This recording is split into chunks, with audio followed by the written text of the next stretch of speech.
Saudações de paz, pessoal. Muito boa noite a todos vocês. Muito boa noite a todos. Muito boa noite, muito boa noite. Testando aqui o meu microfone para ver se está pegando normalmente o áudio. Vamos ver aqui se está normal. Tá normal, tá normal. Galera, tá normal. Então, muito bem-vindo, pessoal. Que prazer imenso estar aqui com vocês mais uma vez no nosso 7º dia do Desafio com Deus. 7º dia do Desafio com Deus e você chegou até aqui. Parabéns a você. Parabéns você que está desde o primeiro dia aqui comigo. Lembrando que nós já passamos pela parábola das 10 virgens, trouxe a explicação ali da parábola e a melhor interpretação para aquela parábola. Passamos pela parábola dos filhos perdidos, vimos que não tinha só um filho perdido, correto? Também passamos pela parábola do rico e Lázaro. E logo na sequência vocês escolheram alguns livros e eu trouxe a exposição panorâmica destes livros. Vocês escolheram o livro de Gênesis, eu trouxe a exposição. Escolheram o livro de Daniel, eu também trouxe a exposição. E vocês também escolheram o livro de Aos Romanos e ontem eu trouxe a exposição panorâmica do livro de Aos Romanos. E foi muito legal, principalmente pela deixa que eu deixei no final, perguntando quem que escreveu o livro de Aos Romanos. E a maioria, praticamente ninguém acertou a perguntinha que eu fiz e depois eu provei para vocês quem escreveu a carta, o livro, o epístolo de Aos Romanos. Ah, talvez você chegou aqui agora e está aí se perguntando, nossa, eu perdi tudo isso. Eu perdi esses 6 dias que ficou para trás dessas exposições. Como que eu faço para assistir? Vou te dar uma dica. Quer assistir todas essas aulas que eu acabei de falar aqui, que eu já trouxe aqui durante toda essa semana? Você pode assistir elas. Vamos lá. Assim que terminar a aula de hoje, que nós vamos falar sobre um livro top, segura aí, que tem uma exposição top para vocês hoje que eu preparei aqui. Para você conseguir assistir todas essas aulas que já passou, é muito fácil. No meu perfil aqui do Instagram, no meu perfil, vai ter um link. Tem um link ali, tá escrito ali para rever as aulas, tudo certinho, Desafio com Deus. Clique aqui. Você vai clicar nesse link. Você vai ser direcionado para um grupo do WhatsApp. Este grupo ele é fechado, pessoal. Ninguém posta nada. Lá só eu e a minha equipe que disponibilizamos para vocês os links destas aulas. Então, entrando nesse grupo, você já vai conseguir pegar o link de todas essas aulas que eu falei. E talvez você está aqui agora, mas não vai poder acompanhar, está com algum compromisso, vai sair para algum lugar agora, está voltando da janta para o trabalho. Essa aula também de hoje vai ficar salva lá o link. Então, para você assistir essa aula de hoje também, você precisa estar no grupo. Então, estando no grupo, você vai assistir todas as aulas que já passou nesse nosso desafio com Deus. E detalhe, amanhã eu vou liberar para quem estiver no grupo. Para quem estiver no grupo, eu vou liberar uma aula secreta para você que não vai ser transmitida aqui pelo Instagram. Você quer receber essa aula secreta? Eu já te falo. Prepara seu caderno, prepara a caneta e a Bíblia, que eu vou ensinar algo muito top na aula secreta de amanhã. Algo muito bom que vai ajudar você que tem contato com a palavra de Deus, você que prega, você que traz saudação, você que cria devocional, vai te ajudar muito. Então, você que quer ter essa aula secreta amanhã, precisa estar no grupo, porque só lá que vai ser liberado o link para esta aula secreta. Beleza? Tendo dito isto, nós vamos entrar hoje, então, na exposição do livro que vocês escolheram. E hoje nós vamos entrar em, Atos dos Apóstolos. Atos dos Apóstolos. É o livro, que vocês escolheram para mim trazer a exposição na noite de hoje para vocês, galera. Tomar minha aguinha aqui. Então, bora lá, galera. Já que vocês estão prontos, eu estou pronto aqui, vamos começar. Quem é o escritor do documento ou do único livro do Novo Testamento que nós chamamos de livro histórico? E por que o livro de Atos é considerado um livro histórico? Porque ele vai narrar a história do nascimento da igreja com os apóstolos e a sua expansão, seu crescimento, seu desenvolvimento. A falar das missões, tem muita coisa importante em Atos dos Apóstolos, pessoal. Conta o início da história da igreja pelos apóstolos, certo? E conta o crescimento que ela teve naquele contexto, um crescimento brutal, um crescimento grande, avassalador, ok? Quem é o escritor deste documento? De forma unânime entre os grandes estudiosos, grandes arqueólogos e estudantes da Bíblia Sagrada, eruditos, professores, Nós entendemos que o escritor é Lucas. Lucas, ele é o escritor de Atos dos Apóstolos. E não só de Atos, e nós veremos que Lucas não escreveu só Atos dos Apóstolos, beleza? Mas quem é esse personagem? Quando ele aparece, ele andou com Jesus? Lucas conheceu Jesus? Não, pessoal. Pessoalmente, não. Nós entendemos que Lucas, segundo a tradição da igreja, ele era de Antioquia, que hoje seria na Turquia, tá bom? Ele era da região da Turquia. Naquele contexto também era chamado de Ásia Menor. Ele era daquela região. Ele possivelmente conheceu o evangelho através de Paulo. Você vê em algumas citações Paulo falando dele, chamando Lucas, o médico amado. Lucas, o médico amado. E alguns pensam, essa é uma possibilidade, ok? Possibilidade, que como Paulo apanhava muito, agora isso aqui é verdade, ele apanhava muito nas cidades que ele chegava para pregar o evangelho, cidade que ele é arrastado, tirado para fora como morto, é apedrejado, é esbofeteado, o sinédrio, aliás, os judeus da cidade sempre perseguiam Paulo. Nenhum desses espancamentos do apóstolo Paulo, possivelmente Lucas teria tratado ele, teria cuidado dele, e assim acabou ouvindo o evangelho e crendo em Cristo Jesus. Mas o mais legal é que Lucas, por ser médico, ele era muito estudado, era um homem que conhecia muito, tanto que o grego, o Novo Testamento foi escrito em grego. E por que escrito em grego? Porque era a língua popular da época no povão, como se fosse o inglês hoje. Onde você vai no mundo tem alguém que fala inglês. Então por isso que escreveram em grego, chamado grego koiné, que seria o grego do povão. O idioma assim, que nem o português do povão, que é o nosso, né? Com um monte de sotaque, um monte de gíria, né? Um monte de costumes. E tem o português da elite, aqueles homens que são formados em letra, em filosofia, que usam termos muito bonitos, muito chique. Então, o grego de Lucas seria esse grego chique, né? A escrita dele é um grego requintado, né? Ele usa palavras requintadas. Por quê? Porque ele é diferente, porque ele é médico, estudou muito. Beleza? E o apóstolo Lucas, aliás, apóstolo não, eu chamo ele de apóstolo, o evangelista Lucas, ele teria escrito este tratado de Atos dos Apóstolos por volta do ano 60 a 62 da era cristã. E por que nós chegamos a esta data? Porque ele vai citar a última prisão do apóstolo Paulo em Roma. E essa última prisão do apóstolo Paulo em Roma, que ele fica preso para ser julgado, ele não vai ser liberado, ele vai ser morto, ele vai ser martirizado e possivelmente decapitado, né? Degolado, enfim. Isso vai acontecer, a morte do apóstolo Paulo, no ano de 64 da era cristã, no período do imperador Nero, o mais psicopata da história de Roma, ok? Então, neste período aqui, o evangelista Lucas teria escrito Atos dos Apóstolos, beleza? Então, ele não andou com Jesus, ele era da Ásia Menor, hoje atual Turquia, tá bom? Escreveu por volta de 60 a 62, e ele exerceu um papel de historiador, pessoal. Ele foi um historiador. Por quê? Ele começa o livro de Atos dos Apóstolos dizendo o segundo: eu te escrevo este segundo tratado. Aí ele vai usar o nome aqui de um personagem, Teófilo. Eu te escrevo este segundo tratado, Teófilo. E aí tem um grande problema aqui para poder interpretar. Primeiro, segundo tratado, quer dizer que ele escreveu um primeiro. Qual seria o primeiro? O Evangelho. O Evangelho segundo Lucas. Então, o primeiro tratado que Lucas teria escrito a este homem ou a esta comunidade, isso daqui não tem um senso entre os estudantes, o que Lucas quis dizer com Teófilo? Era um grupo de pessoas, de uma igreja, de uma região? Ou era um homem que estava financiando as viagens de Lucas para poder pesquisar sobre a história de Jesus e escrever sobre Jesus e a igreja? A maioria entende, esmagadora dos grandes eruditos, teólogos e professores, que na verdade esse Teófilo aqui, ele era um homem rico que financiou Lucas, para que Lucas pudesse viajar, ouvir os relatos sobre Cristo e sobre o surgimento, o nascimento da igreja e escrevesse e mandasse para ele, porque de alguma forma esse Teófilo teria se convertido e ninguém sabe quem é este Teófilo na certa ou da onde que ele era. Mas o primeiro tratado é o Evangelho e o segundo seria Atos dos Apóstolos.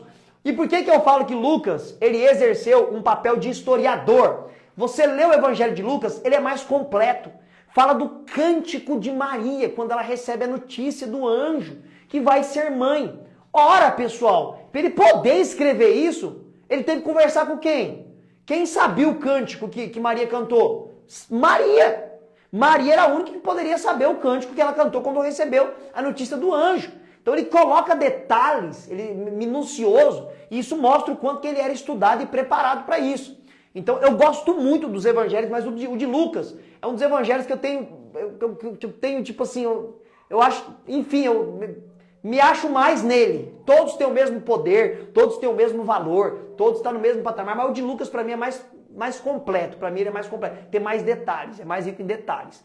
Beleza? Isso para mim, tá, pessoal? Isso é para mim, tá? Então, tendo dito isso aqui, ó, ele escreve o segundo tratado, o primeiro é o evangelho, o segundo é esse aqui. Quando você termina de ler o evangelho de Lucas e abre Atos, parece ser nitidamente que é a sequência, ele está numa sequência. Ele conta a história de Cristo, conta o martírio de Cristo, e aí começa a contar depois da ressurreição de Cristo e como foi a história da igreja. Bom, essa é a introdução do livro de Atos dos Apóstolos, que na verdade, se tem um outro senso também, eu vou ir apagando aqui e vou falando, se tem um outro senso também entre nós, professores e estudiosos, é que na verdade este livro, né, este documento histórico do Novo Testamento, que conta a história da igreja, ele poderia ter recebido o nome de Atos do Espírito Santo, pessoal. Por quê? Por quê? Porque o nome dos 11 apóstolos só vai aparecer uma vez, no capítulo 1. Depois não aparece mais o nome dos apóstolos. Vai aparecer, na verdade, com um pouquinho de frequência, não muito, o nome de Pedro, João, Tiago e Paulo. Paulo depois que vai sobressair aí, do capítulo 13 para frente, você vai ver só Paulo. Com exceção do capítulo 15, que vai aparecer lá no primeiro concílio da igreja de Jerusalém, aparece Pedro, Tiago, enfim. Mas quem mais aparece nesse livro aqui, agindo e fazendo a obra, né, impulsionando a obra, é o Espírito Santo. Você vai ver isso claramente, o Espírito Santo separa para mim, aparta para mim, o Espírito Santo disse isso, o Espírito Santo moveu para fazer aquilo. Então, se fosse para colocar um outro nome nesse livro, seria Atos do Espírito Santo. Porque os apóstolos trabalham aqui, mas tipo, do capítulo 1 ao capítulo 3, você vai ver Pedro, bastante ação de Pedro. Depois você vai ver só Paulo e Paulo, tá bom? Então, bora lá. Vamos aqui da mesma dinâmica que nós estamos trabalhando desde o primeiro dia, pessoal, desse desafio aqui com Deus, tá? Não tem como trazer a exposição completa do livro. Isso eu consigo fazer em aula com os meus alunos, eu consigo passar mais capítulos por capítulos, né? De forma mais detalhada, mas aqui não tem como por conta do horário, é limitado aqui o nosso horário.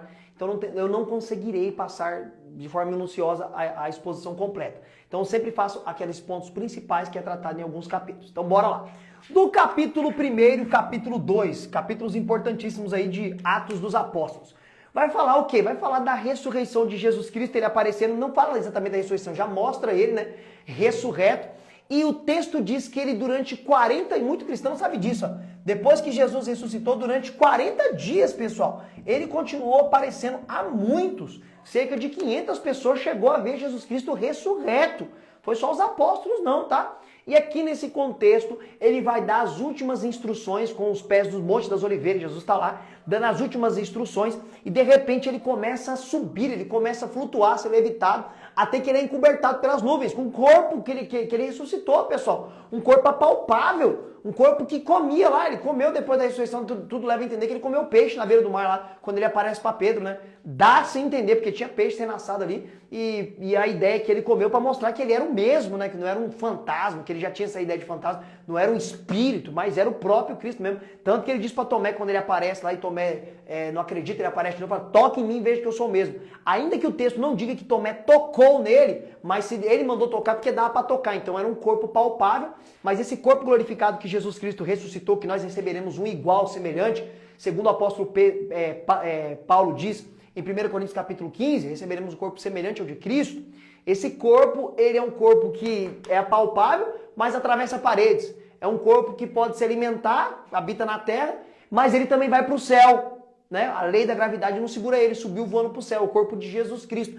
E o texto diz que quando eles estão ali paralisados, vendo aquela cena, aparece 2 varões de branco, né? Anjos, e diz, por que vocês estão aí totalmente espantados, vendo esse Jesus que sobe no céu recebido? Do mesmo jeito que ele foi, ele vai voltar. Aí que coisa linda, né? Então não é só Jesus que fala que ele vai voltar. Não é só os apóstolos que dizem que ele vai voltar. Até os anjos afirmam que Jesus vai voltar. E assim começa o primeiro capítulo de Atos dos Apóstolos.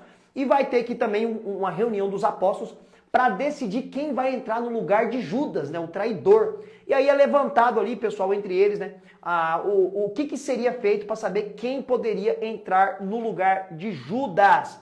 E o que acontece é o seguinte, pessoal, para poder entrar no lugar de Judas, tinha requisitos, e os requisitos foram os seguintes.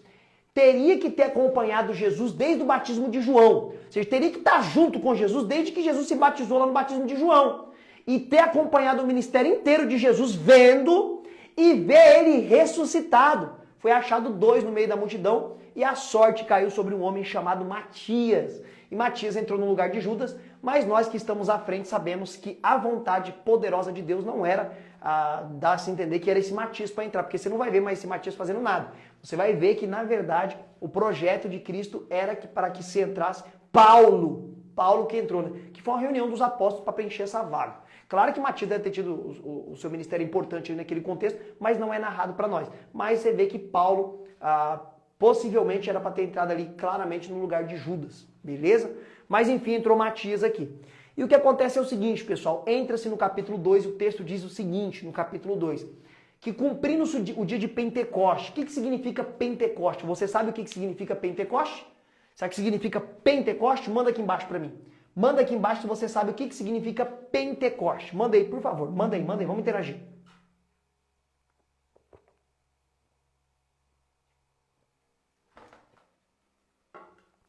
Vamos ver o que vocês mandam aqui embaixo aqui. O que significa Pentecoste, pessoal? O que é Pentecoste? Pentecoste. O que significa Pentecoste? Era uma festa, né? Era uma festa judaica lá, estabelecida desde o Antigo Testamento por Moisés. Mas e aí, como é que nós poderíamos definir a palavra Pentecoste? E aí, pessoal, ninguém mandou nada. Ninguém mandou nada. Uau! Vocês não sabem mais ou menos a definição da palavra Pentecoste? Não sabem? Então bora lá. Pentecoste era uma das 3 grandes festas de peregrinação do povo judeu. Também conhecida como festa da colheita ou festa das semanas, né? Ou até mesmo da primícia. A palavra Pentecoste, alguém respondeu aqui, ó. Aqui, legal, Juliano, gostei. A palavra Pentecoste, na verdade, traz a ideia do quê? 50 dias depois da Páscoa lá, ó. 50 dias depois da Páscoa. Então, cumprindo-se 50 dias depois da Páscoa judaica, conforme Jesus Cristo havia prometido, lá em João, que ele precisava ir para o Espírito Consolador vir sobre eles, cumprindo estes 50 dias, o Espírito Santo desceu com poder sobre eles que estavam reunidos no cenáculo.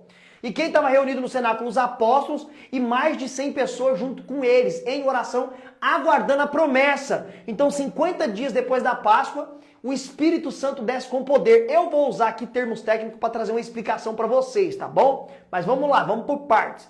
Diz o texto bíblico que por ser uma das festas das peregrinações dos judeus, que eram as 3 grandes festas de peregrinação, Pentecoste, a festa das cabanas e a Páscoa, eles tinham que subir em Jerusalém. Então judeus espalhados por todos os países ali perto de Jerusalém, nessas 3 festas eles vinham para Jerusalém e Jerusalém ficava repleta de cidadãos judeus ou até mesmo de pessoas que haviam crido no Deus de Abraão e se identificava como judeus, também eram chamados de prosélitos, vinha também no templo para festejar essas festas, tá bom? Por isso que o texto diz que tinha cerca de quase 15 nações naquele dia em Jerusalém, que está descrito aqui no capítulo 2, né?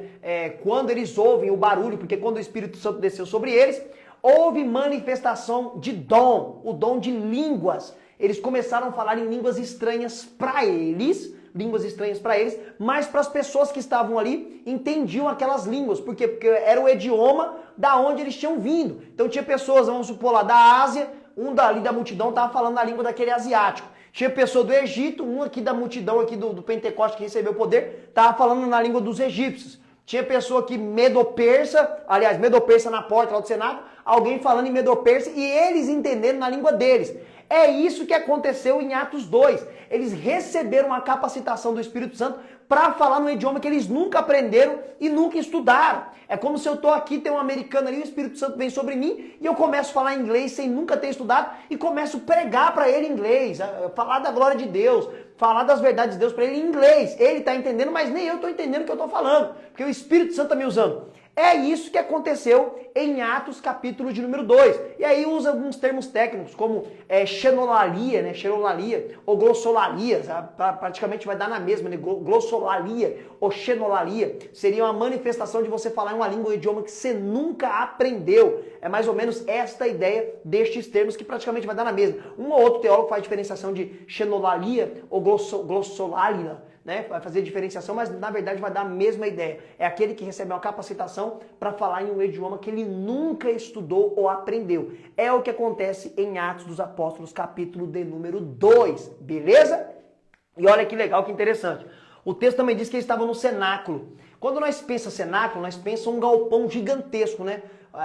Um prédio grande. Porém, pessoal, cenáculo naquele contexto também era na parte de cima da casa dos judeus. Era como se fosse um sobrado, né? A casa praticamente de todos os judeus, ela tinha 2 pisos, de baixo e de cima. Por isso que Moisés, lá na lei, ele ordena, né? Dentro da lei, lá dentro daquelas 613 leis judaicas, né? 613 leis judaicas de civilização, de como viver, de como se portar. Ele fala que toda casa tinha que ter parapeito, ou seja, tinha que ter aquele murinho para ninguém se precipitar, cair para baixo. Porque toda a casa de judeus era 2 andares.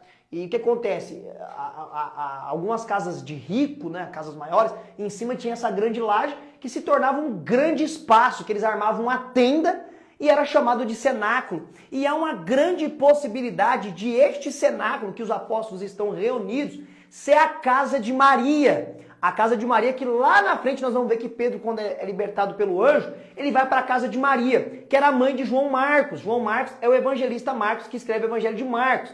Então, muito possivelmente, este cenáculo era na casa desta discípula de Jesus Cristo chamada Maria, que era a mãe de João Marcos. Esse João Marcos era parente de Barnabé, que vai lá na primeira viagem missionária com Paulo, em Atos dos Apóstolos, capítulo 3, nós vamos chegar lá, beleza? Então é isso que acontece aqui em Atos 2. E aí, eles deduzem que, na verdade, aqui o que está acontecendo é o seguinte, eles estão bêbados, né? As pessoas vendo eles falando, tá tudo bêbado aí, ó. Esses judeus, tá nem de tarde ainda, eles já estão tudo embriagados. Aí Pedro toma a palavra e prega um sermão extraordinário, que nós não sabemos ao extremo, o conteúdo mesmo do sermão dele, mas o evangelista Lucas, ele dá para nós o resultado aqui do sermão de Pedro. Pedro termina de pregar e 3.000 almas, pessoal. É muita gente, 3.000 almas se converte com a pregação do apóstolo Pedro. Gente, o que é isso? Que sermão que é esse que Deus deu para esse homem nesse dia aqui, para ele poder pregar e 3.000 almas converter a Jesus Cristo, crer em Cristo. E aqui nós aprendemos lições valiosas, pessoal, dentro desse contexto. Primeiro, nós aprendemos o seguinte, que falar em língua não é um novo batismo. É claro que tem inúmeras pessoas aqui hoje na live, né, e pessoas que vão assistir isso depois, que pensam diferente de mim, principalmente no meio da Assembleia de Deus e no meio pentecostal. Eu sou pentecostal também, pessoal, mas eu me considero um pentecostal reformado, bem moderado. Eu creio em todos os dons do Espírito Santo, mas com ordem e decência, ok? E o que acontece? Dentro do meio pentecostal, entende-se que há 2 batismos com o Espírito Santo, não existe 2, ou 2 experiências. A primeira seria na conversão e a segunda seria no falar em língua. O grande problema hermenêutico ou exegético, esses são termos técnicos que trabalham as matérias essas são as matérias que trabalham a interpretação bíblica. O grande problema é que não tem promessa de 2 batismos com o Espírito Santo na Bíblia. Há promessa de 1 batismo com o Espírito Santo. E o único batismo que nós recebemos do Espírito Santo é aquele que está em 1 Coríntios capítulo 12, 1 Coríntios capítulo 12, verso 13, pessoal. Esse é o batismo. O apóstolo Paulo ele diz que nós somos batizados no mesmo Espírito. Mas aí aqueles que falam que tem 2 batismos vão fazer diferenciação, né? No mesmo Espírito, que seria no momento da conversão. Quando você crê realmente em Cristo, que é aquele momento que só você e Deus sabe. Aquele momento que o Espírito Santo vem no seu coração, depois que você ouve a palavra, e ele te convence da verdade, da justiça, do juízo e do pecado, né? Ele te convence disso daí tudo. E nesse momento você é convertido por ele, você crê em Cristo, então você é batizado, você é selado com ele. Esse é o batismo, é o único batismo que existe na Bíblia, do Espírito Santo. E como então explicar aqui o que está acontecendo aqui em Atos 2? É outro batismo? Eu respeito quem crê que é outro batismo, apesar de não crer assim. Eu criei por muito tempo assim, mas estudando mais a fundo, eu não consigo mais chegar nessa conclusão. O que acontece aqui é o seguinte, é uma experiência que eles têm com o Espírito Santo de um enchimento do Espírito Santo, que aí há manifestações de dons, se assim o Espírito quer. E nós usamos dois termos técnicos para essas manifestações do Espírito Santo e eu vou empregá-las aqui e explicar. Nós usamos dois termos técnicos. Um termo é o plim-play e o outro termo é o pleiros. O que seria o plim-play? Quando o Espírito Santo vem e realiza o plim-play na vida de um cristão. São termos técnicos que eu vou definir para vocês. O plim-play é o que acontece quando Maria chega na casa de Isabel, sua parente, e diz para ela que foi visitada por um anjo e vai estar grávida. Diz o texto que o Espírito Santo alegra a parente de Maria, certo? A Isabel, mulher de Zacarias, alegra ela e a criança que está no ventre, que é João Batista. O Espírito Santo alegra ela. Ela sentiu uma felicidade, ela sentiu algo diferente, mas não falou em língua, não profetizou, não exerceu nenhum dom do Espírito Santo. Isso é o plim-play, é algo rápido, é aquela alegria do Espírito Santo.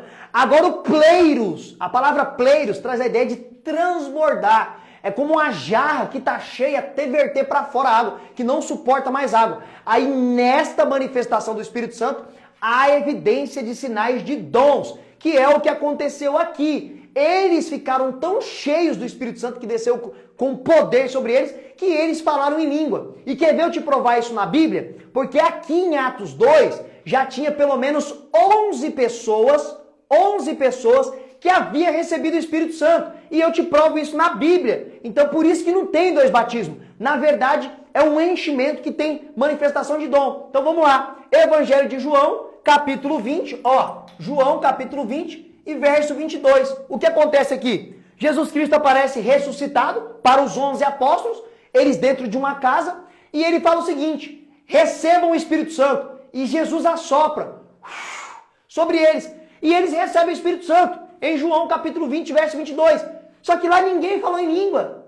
Ninguém falou em língua, pessoal. Ninguém falou nada. E eles já receberam o Espírito Santo. Mas aqui em Atos 2, o Espírito vem com poder sobre eles e eles falam em outras línguas. Essa eu entendo que é a melhor interpretação para a manifestação do Espírito Santo, quando ele vem com poder. E lembre-se do que Paulo falou: enchei-vos do Espírito. Então é uma busca diária e incessante para estar cheio do Espírito. E falar em língua, eu entendo que não é um novo batismo, mas é um dom do Espírito Santo. E isso está em 1 Coríntios capítulo 12. E lá não diz que é um novo batismo. Lá diz que é um dom. É um dom. Por isso que eu não creio em dois batismos com o Espírito Santo. Eu creio em um batismo e uma experiência que você pode sim ser cheio do Espírito Santo e falar em língua. E lembrando que não tem só este dom, tá? E se você talvez não fale em língua, talvez não é o dom que o Espírito Santo tem para você, existe outros inúmeros dons do Espírito Santo. Alguns na carta de aos Romanos, outros na carta de Gálatas, que as pessoas pensam que só está lá em 1 Coríntios 12, né? Mas tem dom de dividir,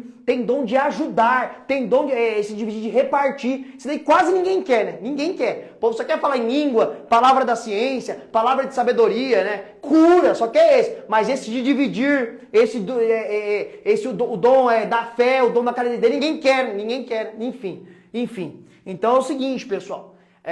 Essa posição eu entendo que é a mais bíblica, mas eu respeito, não tenho problema nenhum. Talvez você está aqui, você crê que tem dois batismos, legal, parabéns, continua com a sua posição aí, você chegou nessa definição. Eu não consigo mais ver isso na Bíblia Sagrada, não tem nenhum texto para me te dar falando que tem dois batismos com o Espírito Santo. Beleza? Eu prefiro ficar com a Bíblia Sagrada. Então vamos continuar aqui, tendo dito isso. Capítulo 3 ao capítulo 8. Eu resumi estes capítulos aqui, senão não vai dar para fazer toda a exposição. Os pontos principais. Pedro e João curam um paralítico lá na porta do templo, chamada Formosa, e por isso são presos, porque curaram em nome de Jesus Cristo. Beleza? E o que acontece? Isso, quando eles são presos, gera um grande tumulto lá em Jerusalém, né? Vai ter toda uma briga, e, enfim, vão acabar sendo libertados porque não tem o que fazer. E eles são proibidos de pregar o nome de Jesus, mas aí continuam pregando em o nome de Jesus. E aqui vai acontecer o seguinte, ainda dentro desse contexto do capítulo 3 ao capítulo 6.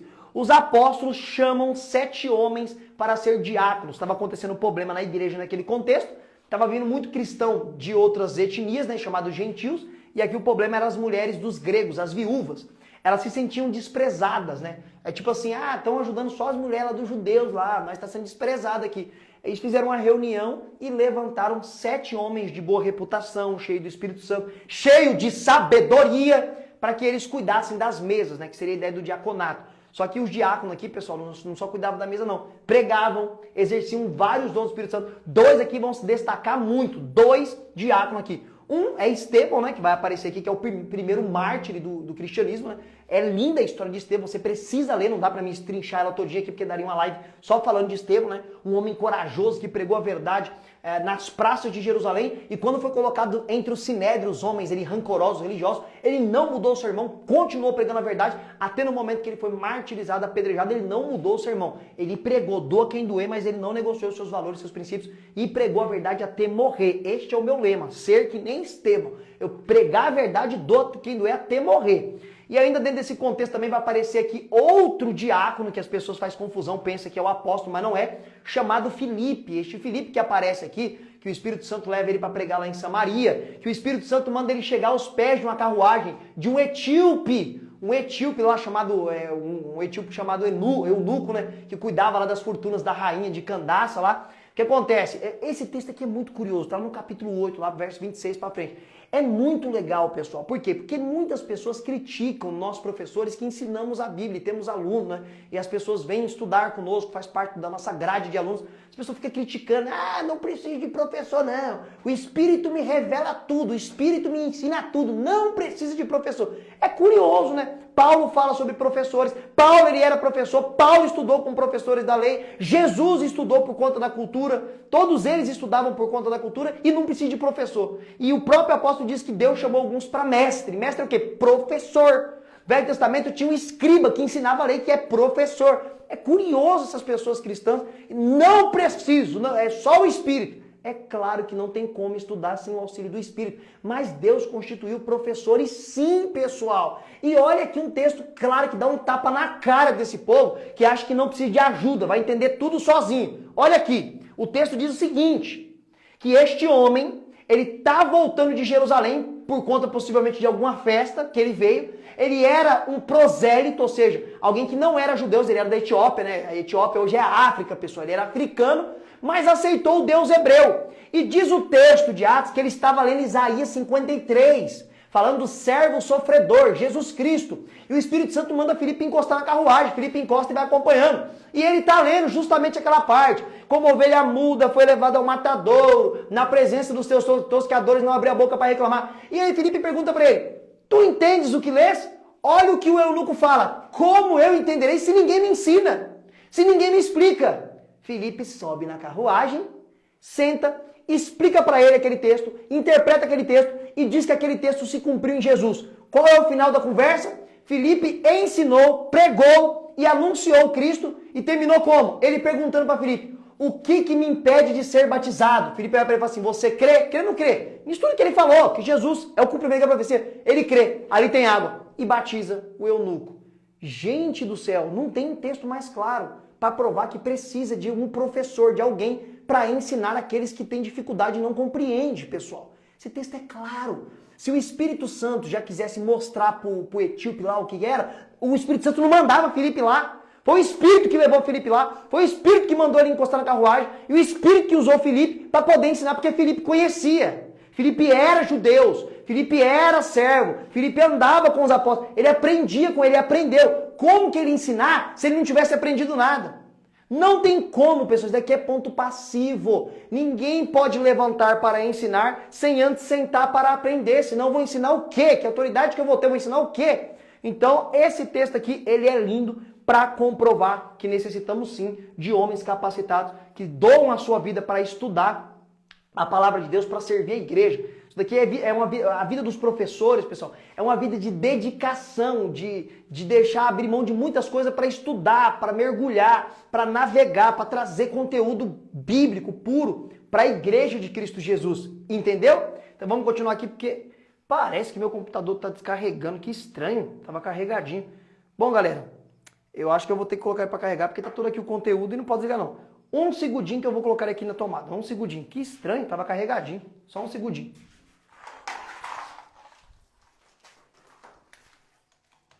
Só um segundinho aí, pessoal. Segura aí, que agora foi estranho. Eu achei estranho isso aqui, porque estava carregadinho. Só se eu perdi a bateria do meu notebook. Mas que tá estranho, tá. Tá falando que tá sem bateria, eu deixei carregando. Tava carregadinho. Vamos ver agora, vamos ver agora. Opa, voltei. Deixa eu pegar a tampinha da caneta. Voltei. Agora tá mostrando que tá carregando. Que estranho. Mas vamos lá. Então, passando aqui por estes capítulos, mostra aí Filipe, o grande evangelista, e era diácono. Vai lá pra Samaria pregar o evangelho. Capítulo 13, adiante. Né? O que vai ser trabalhado? Bom, na verdade, peraí, que eu acho que eu dei uma pulada aqui. Peraí, verdade. Até o capítulo 12, pessoal, do 9 ao 12, vai falar então sobre a conversão de Paulo, que eu acabei dando uma pulada, né? Conversão de Paulo. Na verdade, é daqui pra frente, eu que pulei. Eu terminei aqui de 3 a 8, né? Então agora nós vamos falar do capítulo 9 a 12, pessoal. Capítulo 9 a 12, a conversão de Saulo, que é o grande perseguidor da igreja, né? Isso aqui é muito legal. Peraí. Opa, perdão, pessoal, perdão.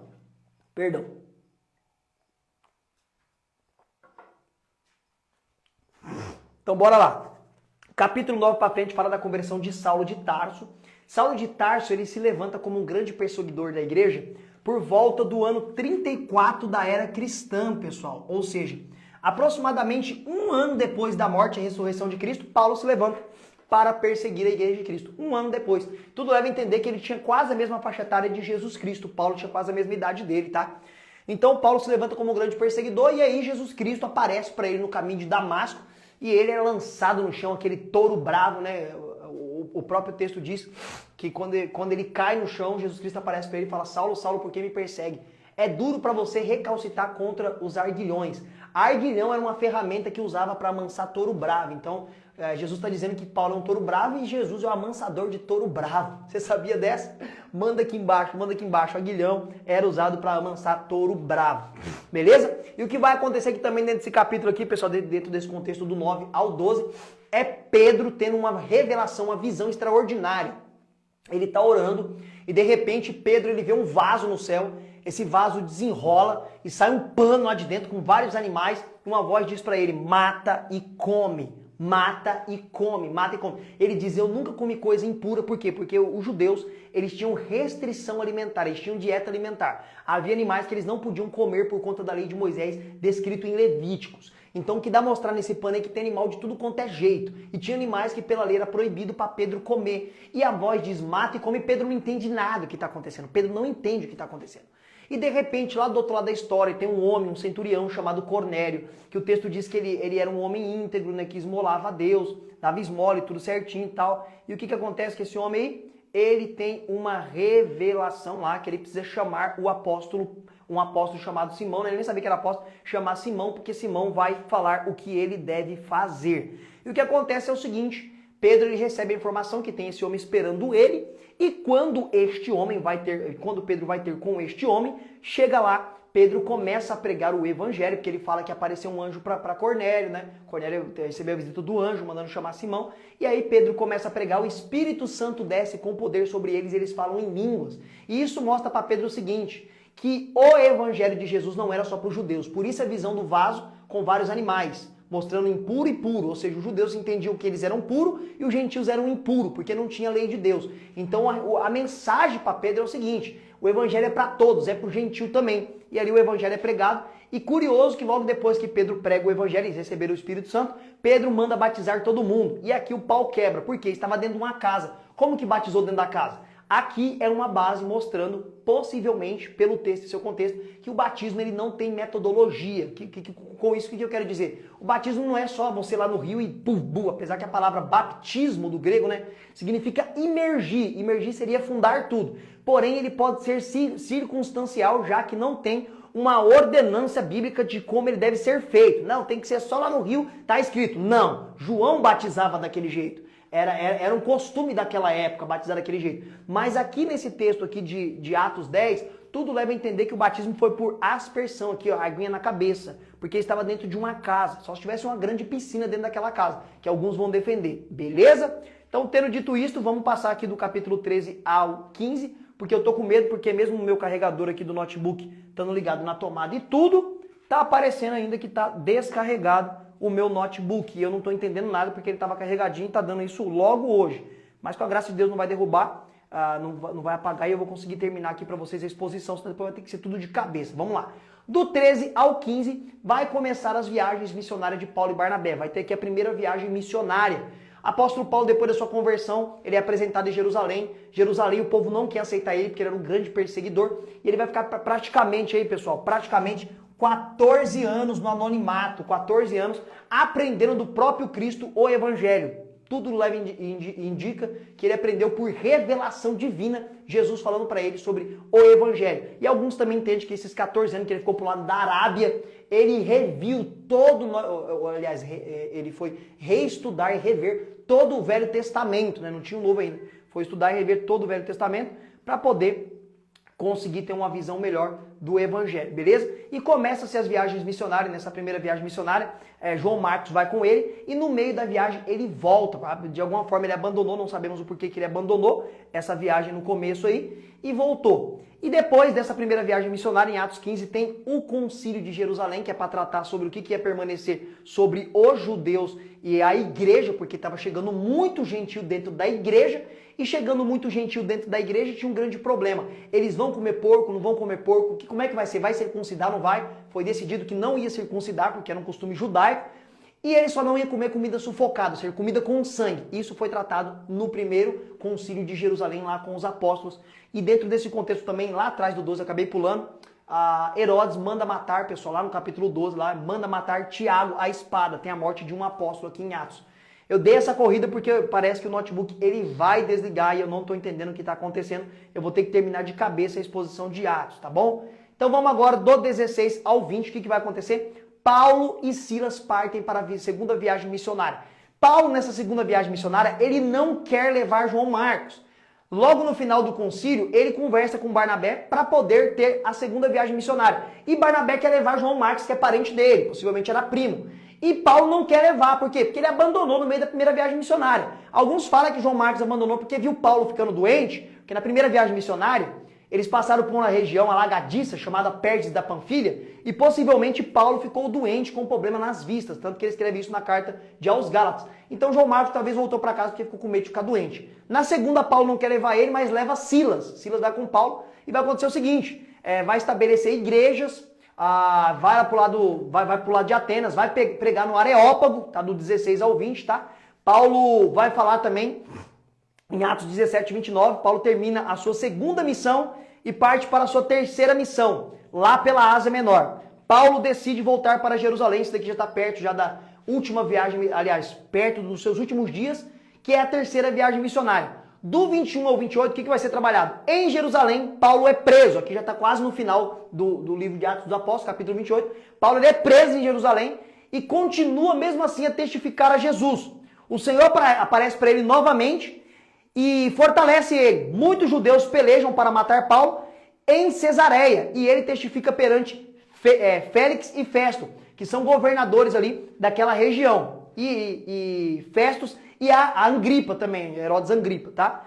E Paulo prega o evangelho enquanto está em prisão domiciliar em Roma. Bom, já que deu para me ler tudo aqui, agora eu posso comentar o que eu li porque o notebook vai desligar. Então, do 21 ao 28 aqui, fala dos últimos momentos do apóstolo Paulo. Aqui é os últimos momentos que ele escreve as últimas cartas, né? As cartas para Timóteo, mandando buscar a capa dele que ficou em Troade, trazer os pergaminhos e os livros, que ele fala isso lá com Timóteo. E nesse contexto aqui, Paulo ele vai ser levado de Jerusalém para a sua última prisão em Roma, pessoal. A última prisão dele lá em Roma. E nessa última prisão que ele vai ser levado, lembra que ele vai ser levado, conduzido para lá de navio. Esse navio vai ficar 7 dias à deriva no mar. O navio vai se perder todinho, mas a tripulação não vai ser perdida. Paulo é um prisioneiro. Eles atracam na ilha de Malta. E quando estão esquentando o fogo, diz o texto bíblico, que uma serpente pula do meio das madeiras ali e morde Paulo. E as pessoas que veem aquela cena falam o seguinte, esse homem tem que morrer. Porque mesmo escapando da fúria do mar, quase morreu no mar, 7 dias deriva, de noite na escuridão do mar ali, provavelmente o mar Egeu, enfim. O que vai acontecer? Eles dizem, esse homem realmente vai morrer porque ele não consegue escapar, a morte o persegue. Mas aí viram que passou os dias, Paulo não morreu, ele ficou ali, pregou, curou curou o pai do prefeito ali da ilha de Malta e acaba indo para Roma e fica em uma prisão domiciliar aguardando para ser julgado. Depois ele vai para uma masmorra, né? Porque no ano 64 da era cristã. E é curioso, pessoal, que termina Atos 28 falando algumas coisas. Falando que Paulo está preso em Roma. Ele desejava de Roma, se ele fosse liberto, e pregar na Espanha. Não tem relato que Paulo pregou na Espanha, apesar que tem pessoas que defendem isso. Mas desta prisão que Paulo não vai sair, ele vai ser martirizado, ele vai morrer. E é por isso que nós entendemos que Lucas escreveu este segundo tratado por volta de 60 a 62. Por quê? Porque no ano 64 da era cristã, Nero, com a sua ideia megalomaníaca de construir uma cidade de Roma maior e mais luxuosa e mais pomposa, no dia 19 de julho, ele atia fogo nos 14 bairros de Roma. Nero, loucão. Ele mesmo bota fogo em Roma, na cidade dele. Nos 14 bairros de Roma. E diz a história que ele subiu em uma torre, lugar bem alto, chamado Torre de Mecenas, vestido de ator, que naquela época já tinha teatro, ele vestido de ator, e ele tocava uma lira, um instrumento de corda, enquanto Roma pegava fogo. Roma queimou por quase 10 dias, pessoal. Quase uma semana em Roma pegou fogo. E dos 14 bairros de Roma, aqui ó, 14, ó, tem o número 14 aqui já. Dos 14 bairros de Roma, 10 foi totalmente destruído, porque ele queria que destruísse tudo para construir uma Roma mais bonita. Olha a ideia louca desse homem. E dos 14 bairros de Roma, 10 foi totalmente destruído. Sobrou 4 bairros de Roma, que não foi totalmente destruído. E esses 4 bairros que sobrou, era densamente, ou seja, tinha muita população de judeu e de cristão. Isso dá para Nero um álibi, isso dá para Nero um álibi. Para quê? Para botar a culpa no incêndio de Roma nos cristãos e nos judeus. E nesta grande perseguição do ano 64 da era cristã, quem vai ser capturado e preso como líderes da igreja? Paulo, que já tinha sido transportado para lá, estava lá, e Pedro. Pedro e Paulo, neste mesmo ano, são capturados como grandes líderes da igreja.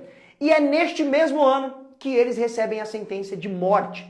Paulo, por ter um nome aí e descendência também romana, né? Tudo leva a entender que Paulo ele era filho de judia com romano. O nome que ele usava de Saulo, as pessoas falam que ele trocou o nome. Não, pessoal, Paulo não trocou o nome. Cidadãos naquele contexto, principalmente quando tinha pai de uma etnia e mãe de outra, principalmente judeus, eles usavam 2 nomes, tinham 2 nomes. Eles usavam o nome judeu e o nome greco-romano. E é isso que acontece com Paulo. O nome dele, Saulo, né? Saulo, que é a mesma coisa de Saúl do Velho Testamento, é o nome dele hebreu, o nome dele judeu. E Paulo é o nome dele greco-romano. Então é por isso, era muito mais fácil ele usar o nome greco-romano para ter mais liberdade para trabalhar no Império Romano. Você vê que ele usa direto a cidadania dele romana para falar. É justo ser espancado e preso um romano antes de ser julgado? Aí por isso que ele conseguia às vezes sair de fininho, conseguia às vezes nem ser preso, porque ele usava muito a cidadania dele romana. E acontece que termina Atos dos Apóstolos assim meio que sem fim, porque Lucas não relata, né, a perseguição que matou Paulo no relato. Você vai ver depois que Paulo lá em Timóteo, ele já sabe que vai morrer, que não vai sair dali, né? Ele fala que está sendo entregue por sacrifício de aspersão e a partida dele está próxima, né? Então ele sabia que não sairia dali, que ele iria morrer. Mas Deus estava confortando ele, ninguém assistiu ele na defesa dele, mas Deus assistiu ele e tinha fechado a boca do leão e dado forças para ele, pessoal. Isso é muito legal. É uma carta muito, muito emocionante, a carta ali de Timóteo, quando Paulo fala dos seus últimos dias, né? São as últimas palavras de Paulo ali, que está na carta de Timóteo. E acaba assim em Atos dos Apóstolos, capítulo 28, com Paulo preso, né? Lucas não descreve. E logo depois disso também tem a grande invasão de Jerusalém no ano 70 da era cristã. E alguns entendem e até mesmo afirmam que Lucas teria morrido no ano 80. E se ele escreveu algum outro documento, não chegou para nós, não entrou no canon. E assim termina a exposição então de Atos dos Apóstolos, pessoal. Uma carta extraordinária, um documento do Novo Testamento, né, chamado aí o único livro histórico do Novo Testamento que fala do nascimento da igreja, da sua consolidação e do seu crescimento e desse apóstolo tão importante que é o apóstolo Paulo, que foi o maior teólogo cristão, foi o maior implantador de igreja, o maior missionário e o maior homem de Deus que evangelizou naquele contexto. E é interessante que Paulo, sem televisão, sem rádio, sem avião, sem metrô, pregou quase para a Ásia inteirinha menor, naquele contexto, que é uma região gigantesca, pessoal. Isso é maravilhoso, isso é muito lindo. E aí, você gostou de aprender essas verdades que eu falei aqui hoje? Manda aqui embaixo se você aprendeu muita coisa aqui hoje que você ainda não tinha ouvido. Sobre Paulo, sobre o batismo com o Espírito Santo. O pessoal está mandando. Show, professor. O pessoal está comentando aqui já, o pessoal está comentando. Vocês gostaram de aprender essas verdades aqui que eu trouxe aqui hoje? Gostou? Gostou? Comenta aqui. E outra, igual eu estou falando todos os dias, você que está aqui agora, faz um print da tela, faz um print coloca aí nos seus stories, marca eu, que eu vou replicar aqui no meu. Se você marcar eu aí no seu story que você tá aqui, no Desafio com Deus, eu vou colocar aqui nos meus stories também. O pessoal falando aqui, ó, muito bom, amei, amei. Alá, Ferreira, já sou seu aluno, amém, seja bem-vindo. Show, sim, aí o pessoal gostou, o pessoal gostando muito aí dos conteúdos. Pessoal, olha lá, manda pro zap, professor. Então já tá, essa daqui com certeza já tá lá no grupo lá e sabe que vai receber o link lá das aulas. Ó, galera, você que chegou aqui agora, hoje eu trouxe uma exposição de Atos dos Apóstolos, tá bom? Atos dos Apóstolos, muito bom, pessoal, uma exposição com muitas coisas legais, interessantes. Se você perdeu a live de hoje, chegou aqui agora, eu te dou uma dica. Vai lá no meu link agora, vai no meu perfil agora e clica no link lá, tá bom? No link tá lá, entra no grupo do WhatsApp que você vai receber essa aula de hoje completinha, tranquilo para você poder estudar, beleza? E as aulas também que já passou durante esses 7 dias do Desafio com Deus. E não terminou ainda o nosso Desafio com Deus, pessoal.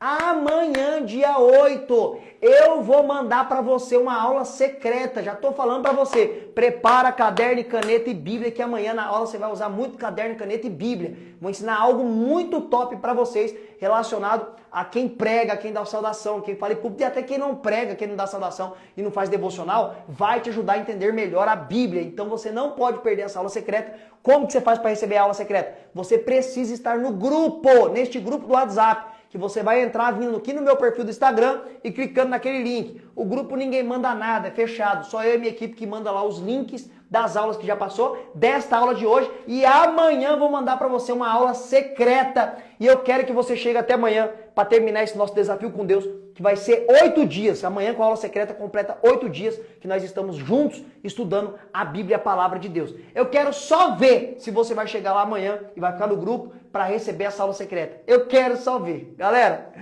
até aqui eu quero agradecer vocês muito por ter ficado comigo aqui quase 1 hora fazendo a exposição de Atos dos Apóstolos. Que Deus em Cristo Jesus continue abençoando todos vocês. Eu quero terminar hoje com uma oração. Eu quero orar por você, por sua família e pelo nosso país, pela nossa nação. Então se você pode, ore comigo aí onde você estiver.